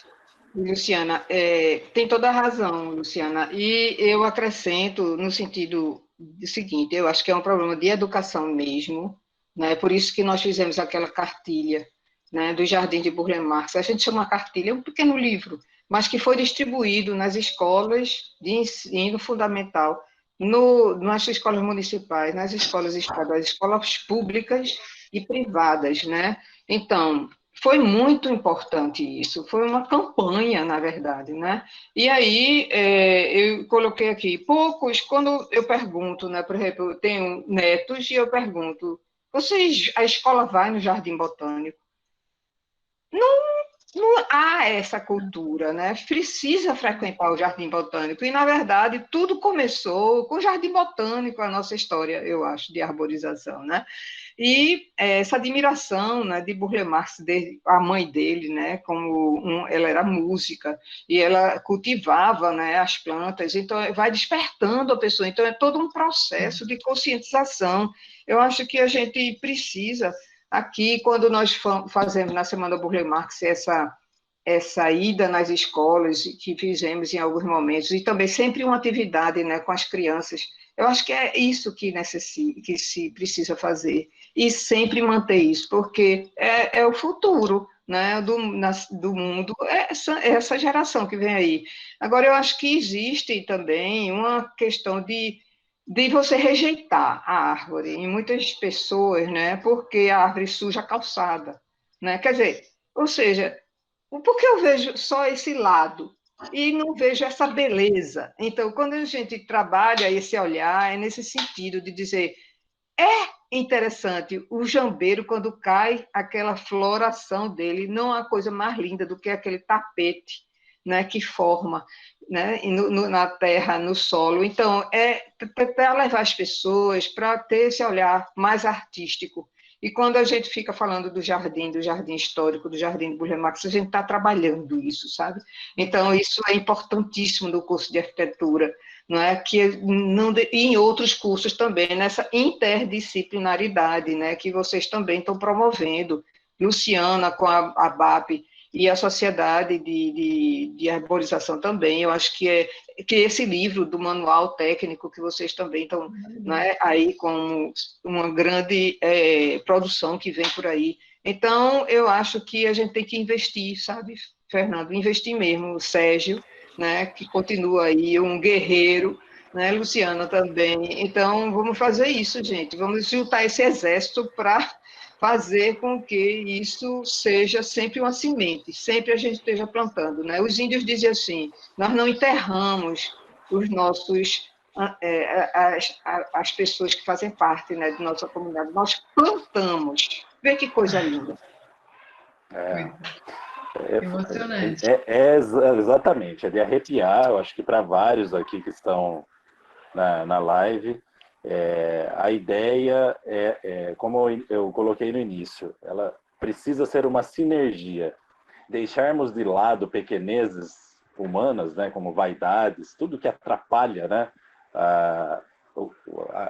coisas tão lindas para acontecer nas nossas cidades, né, unirmos forças para mudar mesmo, né, para transformar as nossas cidades e transformar vidas, né? Quem sabe um dia nossos netos, nossos filhos não precisem ficar mudando de calçadas, né? Mas sim possam passar por lagos, por árvores floridas, por tapetes cor-de-rosas, brancos e por ações que nós planejamos. Então a ideia é essa mesmo, a união da BAP, do CONFE, da SBAL, da FAO e etc. para transformar cidades, transformar vidas num país tão lindo, tão diverso, né? Eu vou emendar aqui, porque o Maurício Bonesso e o Lucas Martins perguntaram assim, o Maurício lá de Maringá, se eu não me engano, né, o Maurício? Ainda é possível resolver o problema de falta de arborização em nossas grandes cidades, como Rio e São Paulo, né, especialmente em bairros mais carentes, né, e áreas. E daí também tem até a questão, né, uma questão que apareceu, né? Só não lembro o exato nome aqui que eu anotei. Milhares de cidades, né, têm calçadas muito estreitas, por exemplo. Como resolver esse problema? E o Lucas também pergunta, né? As professoras poderiam indicar alguma política pública, né, tipo algum modelo de arborização em cidades no Brasil que podem servir de referência para a gestão pública de nossas cidades? Então, com certeza, né, num país tão diverso, existem respostas, né? Pode ir, Luciana, fique à vontade. Vamos ver se eu lembro de tudo, Fê. Se eu não tá. lembrar, você me ajuda. Tá, qualquer coisa me dá um... São Paulo e Rio, correto né? Não, então, eu acho que a primeira coisa e mais importante é se as cidades têm chance. Lógico que as cidades têm chance. Eu acho que as cidades têm chance, mas para elas terem chance, os gestores têm que ter coragem e a população tem que ser reivindicadora. Então, é uma junção de fatores que são complexos. Aquela imagem que eu mostrei de vocês, do Barão de Osman e os seus seguidores rasgando os quarteirões de Paris, de fato foi um episódio que eu acho que não se repete exatamente daquele modo mais. Porque, primeiro de tudo, é dentro de um sistema que a cultura já estava bastante acostumada com essas intervenções soberanas, né? Embora o barão não fosse ele era prefeito de Paris, não era rei, mas a cultura, o caldo cultural ainda era do absolutismo que estava ali, apesar da revolução. Eu penso que essa alteração, por exemplo, de você ampliar as calçadas tomando as vagas de carro, Por isso que eu disse que essas coisas estão todas juntas. Você não consegue pensar numa melhoria das questões de arborização urbana se você não unir isso às questões de mobilidade. Se você pensar isoladamente, você não chega em lugar nenhum, porque é como aquele joguinho que se chama Tangram. Você mexe numa peça, todas as outras se mexem. Então, se você diz assim, por exemplo, Berlim, que eu conheço um pouco porque meu digníssimo esposo tem parentes que ainda moram lá. Por que Berlim as pessoas andam de bicicleta? Ah, porque o relevo é fácil. Não, mas não é só isso.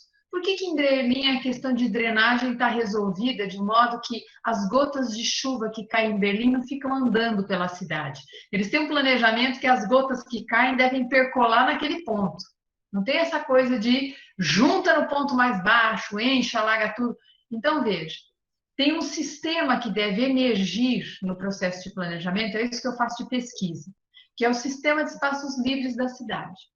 Esse sistema de espaços livres, ele junta aquilo que está livre, sendo público ou privado, tudo aquilo que as leis garantem.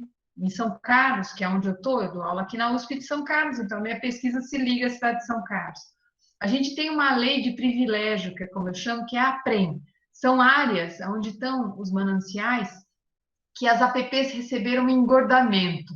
Só que esse engordamento não significa que você não pode ocupar como na área de APP, com usos. Mas isso já garante uma terra urbana onde os parques lineares vão ser implantados. Então, você veja, você tem que pensar primeiro estrategicamente no futuro para as áreas que ainda não foram ocupadas. Para as áreas que já foram ocupadas, você tem que ter coragem de destruir. O que é muito sério, porque como a gente mal chegou a construir, como é que a gente vai falar de destruição? Então, a gente tem que trocar a palavra. A gente tem que pensar que o que se vai fazer ali é construir vida. Então, por exemplo, por que eu não posso pensar em voltar a plantar as árvores no leito carroçável, como já foi uma época? Eu tenho manuais, eu mostro para vocês, manuais de arborização urbana do exterior, inclusive, em que você faz um desenho de vaga. Eu não estou dizendo para abrir um buraco no asfalto e já colocar a árvore ali. Deixa eu me explicar um pouco, porque eu não trouxe esse desenho. Mas você faz a calçada fazer um avanço, você desenha a vaga, que fica menor o número de vagas, e você rouba a vaga para a arborização urbana. Rouba não, na verdade você dá o que lhe é de direito, não é? Toda essa estratégia é um desenho, que é um desenho, eu brinco com os meus alunos, que não é um desenho prêt-à-porter, é um desenho de alta costura, principalmente nos ambientes que já estão construídos. Então, é preciso coragem e é preciso união. E é uma coisa que vem de baixo para cima. O cidadão tem que exigir. Eu só voto no candidato se o candidato se comprometer. Imagina uma situação assim, que sonho de consumo. Exato. Podemos passar, professora Ana Rita? Pois não. Complementar? Podemos Posso. Eu acho que tem também.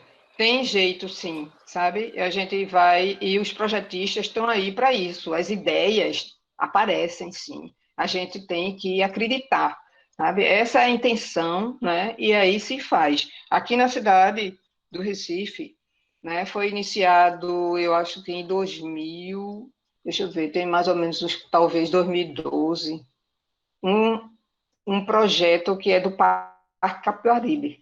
Né? Então, esse Parque Capibaribe, não é? Que o Luiz Vieira, o arquiteto paisagista, ele está à frente, e o arquiteto Roberto Montezuma também, Cícero Monteiro. Então, é uma equipe de profissionais da universidade, professores que estão à frente, e é possível, sim, eles têm esse projeto do Parque Capibaribe, nessa visão sistêmica, e que percorre a cidade toda, de leste a oeste, né? Então, vamos pensar a cidade inteira, como Saturnino pensou, como é essa visão, né, de compreensão de uma totalidade, é isso que se precisa fazer. E ali está se fazendo, está se implantando aos poucos, né, mas já foi implantado uma parte, o Jardim do Baobá. Né? Existia um baobá na beira do rio Capibaribe, né, que é esse rio que corta a cidade de leste a oeste, e estava lá presente em má condições, ninguém tinha acesso, porque o rio, no início do século, era um lugar que era para os casarões, né, se voltavam para o rio, tinha um banho de rio, o banho de rio era importantíssimo, mas de repente esse rio passou a ser ignorado porque virou esgoto, né? Então tem todo esse processo histórico que foi negando essa paisagem belíssima, né, do rio, do manguezal. E hoje a gente está retomando isso com o projeto do Parque Capibaribe. Então, se tem decisões, se tem força de vontade, pode-se fazer. E a cidade está aí como esse palco, né? Esse teatro para se intervir no sentido de sempre trazer à tona esse projeto de melhoramento, que foi o que Saturnino fez em 1910 aqui na cidade do Recife. Essa visão, né, de totalidade, essa visão de compreensão da natureza com a cidade é natureza também. Perfeito. Uma pergunta bem, acho que de rápida resposta, né? Da Marta Dali. Um projeto de paisagismo passa por aprovação e fiscalização de órgãos públicos? Depende da qualidade que ele tem, não é? Depende da qualidade que ele tem. Se ele colocar em risco a vida, né? Se ele tiver uma intervenção, caminhos, etc, etc, ele vai ter que ter uma responsabilidade técnica. E aí você vai precisar da figura de um projetador, que, de um modo geral, é um arquiteto urbanista. Agora, uma coisa que é muito importante é essa palavra projeto, que eu acho que de vez em quando ela nos separa. E eu tenho uma militância que é fazer essa palavra projeto se desdobrar. O modo como a gente chama projeto é um pouco diferente do modo do que vocês chamam projeto. Mas os nossos projetos se encontram na paisagem e não podem se separar.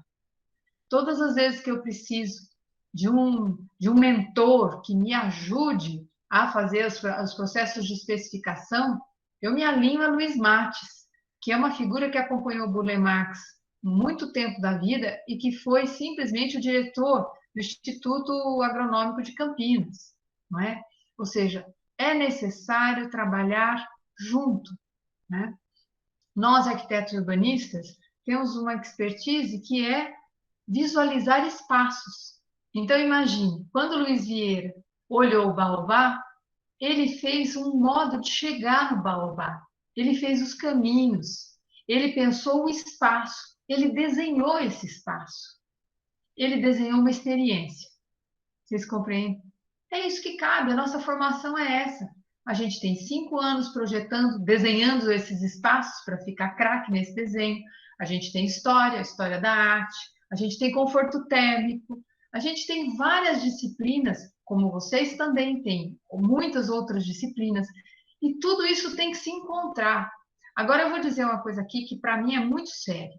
Quando um prefeito ou um organismo público escolhe um dos profissionais para trabalhar, para fazer o projeto, ele erra.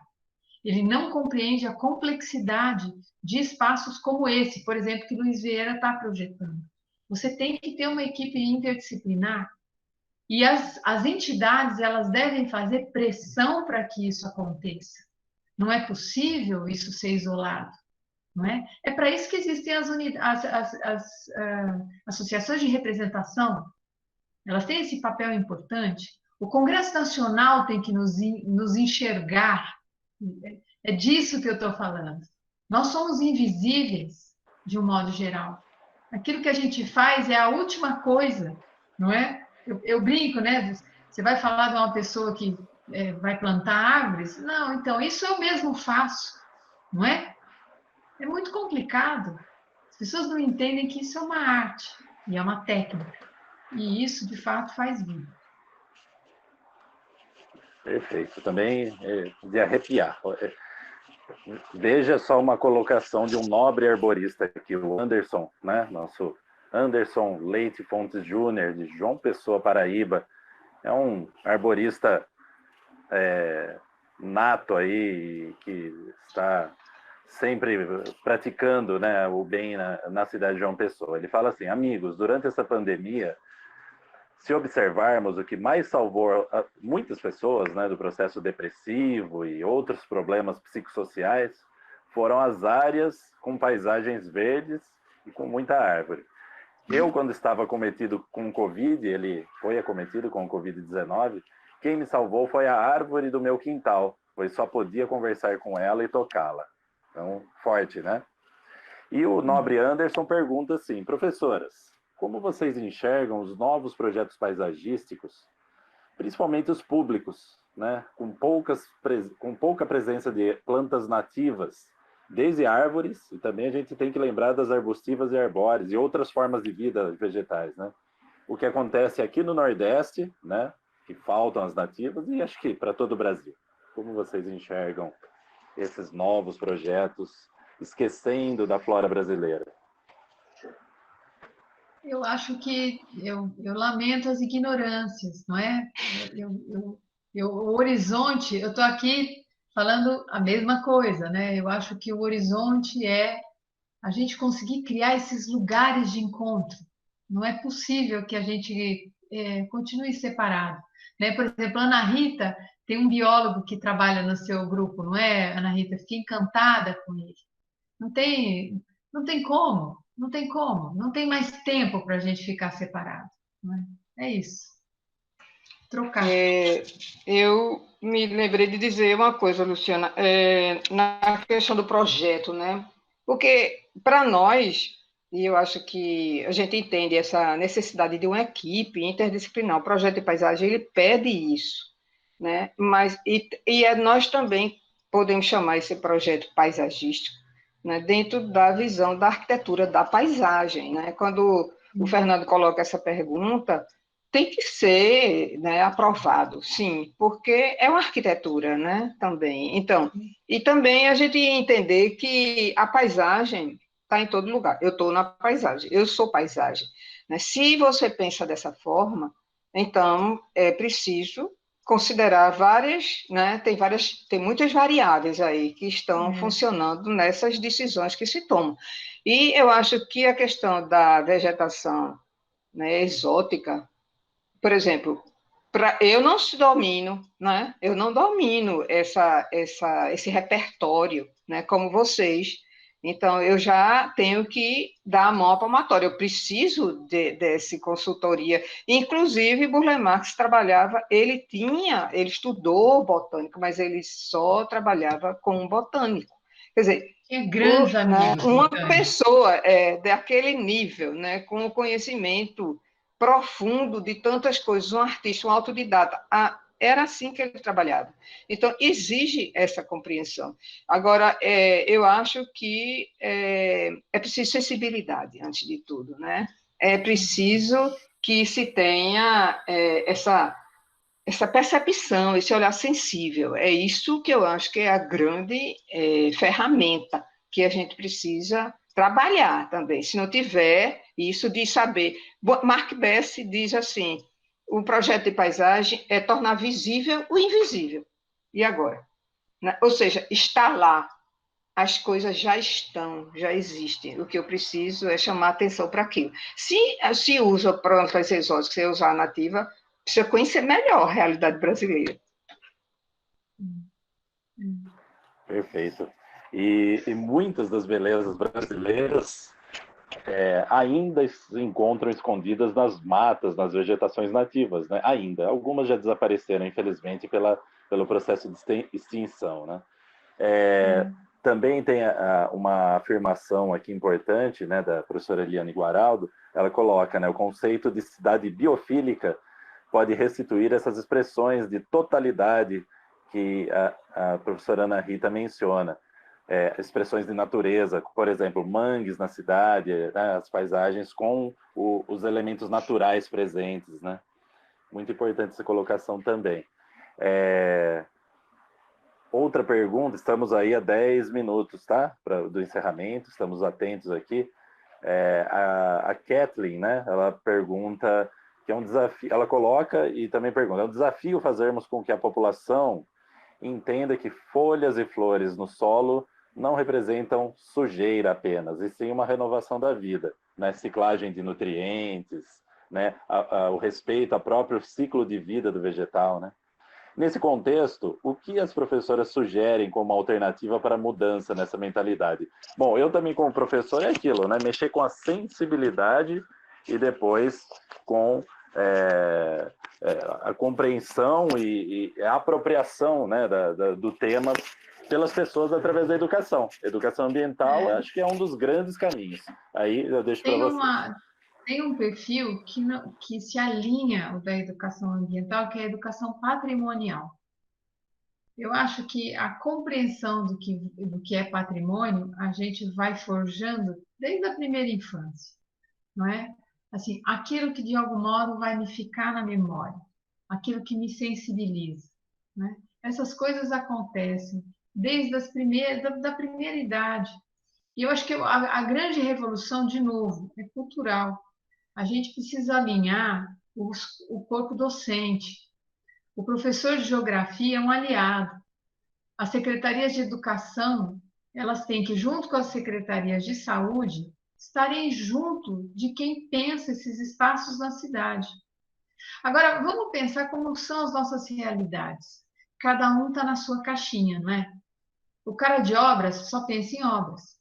O pessoal da Secretaria de Educação está desesperado, porque às vezes não tem nem sala de aula para dar aula. As nossas situações são muito vulneráveis, é um fato, não é? Mas algo tem que, de fato, pautar as nossas decisões. Primeiro de tudo, são princípios e valores. Isso é fundamental. Como é que a gente forja isso? Porque daí a gente toma as decisões. O que é importante? Porque, para mim, ter plástico no chão é ofensivo. Ter folha no chão não é ofensivo. Mas algo aconteceu na minha história que modificou meu olhar, não é? É disso que a gente está falando. A gente está falando, de novo, de uma ação que tem que contemplar muitas camadas da nossa sociedade, tem que ter um grande esforço das associações. E momentos como esse que a gente está vivendo são difusores.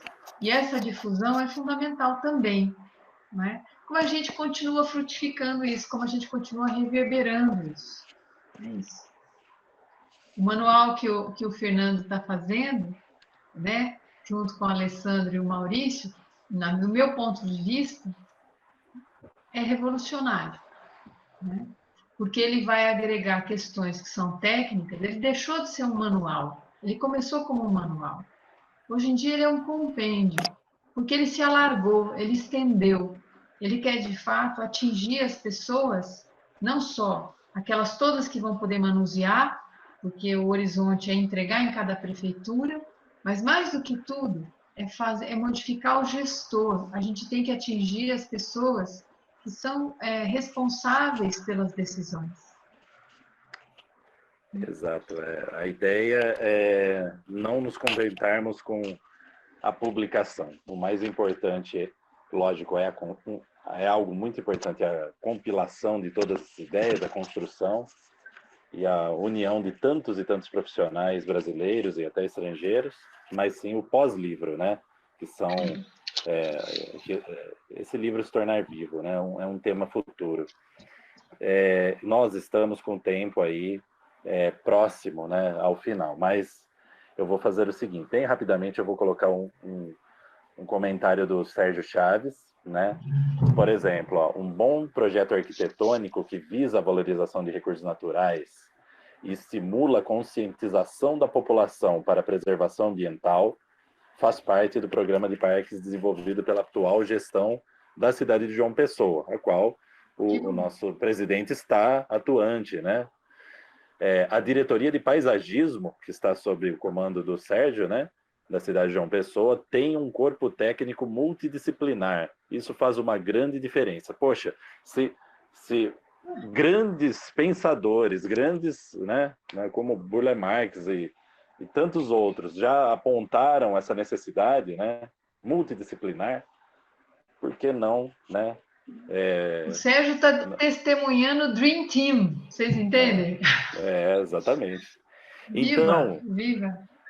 exatamente. Isso é uma necessidade fundamental e urgente para todos os municípios brasileiros, né? Sabendo, com o pé no chão, de que o Brasil é muito diverso.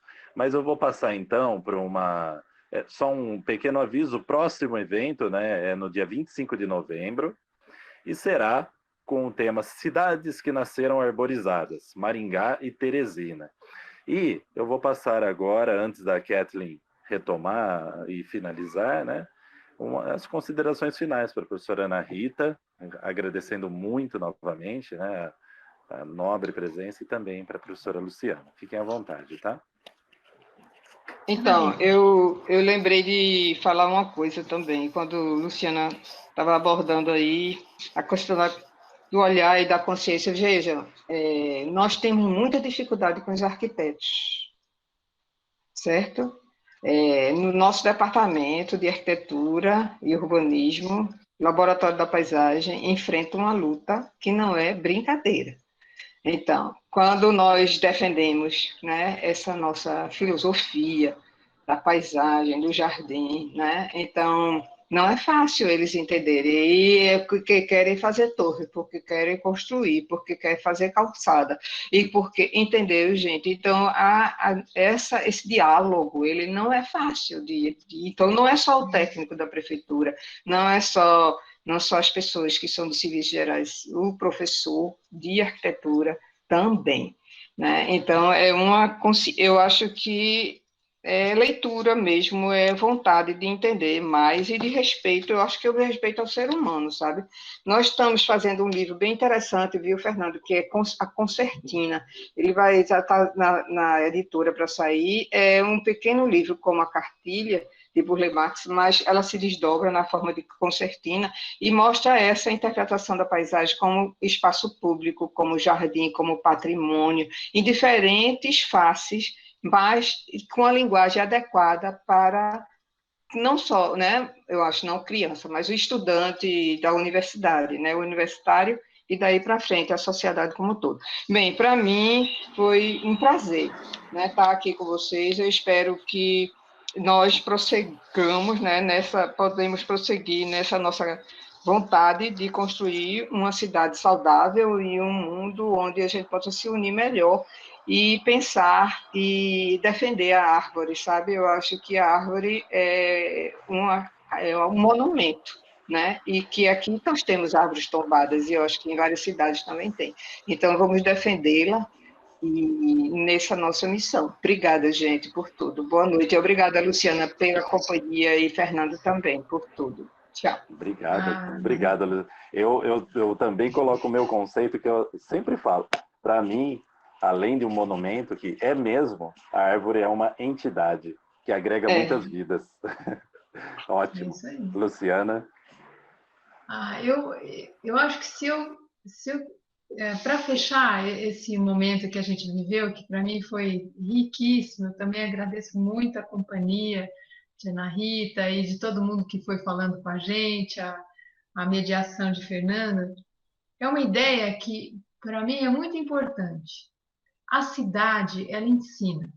Os lugares da cidade é a grande sala de aula. Vocês entendem? Se todas essas coisas estiverem em lugares que os nossos cidadãos de todas as idades, né, mas principalmente as crianças, que elas possam caminhar pelos lugares, conhecer os lugares, ter essas experiências, eu acho que a gente vai estar formando outros cidadãos, outras pessoas. Então, é conspirar pela existência da qualidade desses lugares. Às vezes não precisa ser a cidade toda, mas se a gente consegue constituir alguns pequenos sistemas, como o sistema que Luiz Vieira está fazendo em Recife, o que acontece? Aquele lugar se torna exemplar e as pessoas vão dizer assim: eu quero mais disso aqui, porque isso aqui é bom, não é? É isso. Obrigada, gente, pela companhia. A gente que agradece demais, professora Ana Rita, Luciana, e eu passo para a Kathleen agora.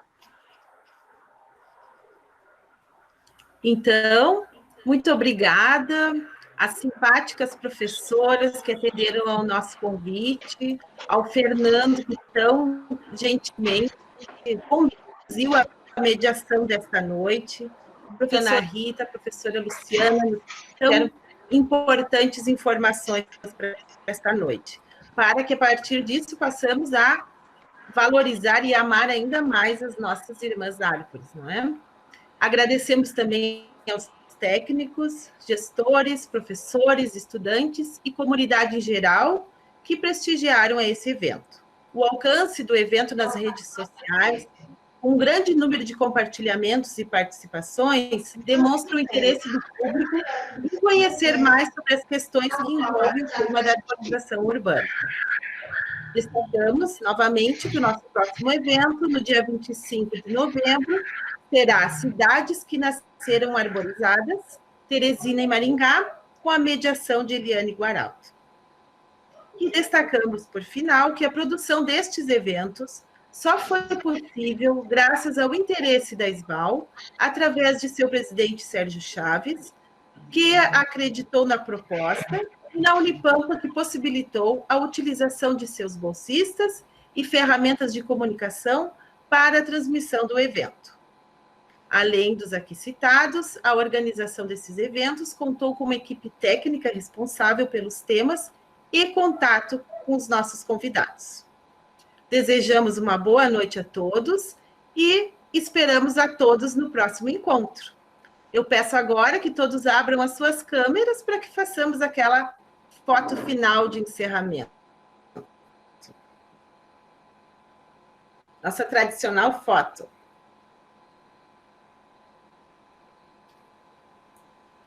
Registrado. Uma boa noite a todos. Muito obrigado, professoras, Fernando, Sérgio Chaves. Boa noite. E até a próxima, amigos. Muito obrigado. Boa noite. Boa noite a todos vocês. Espetáculo. Boa noite, muito obrigada.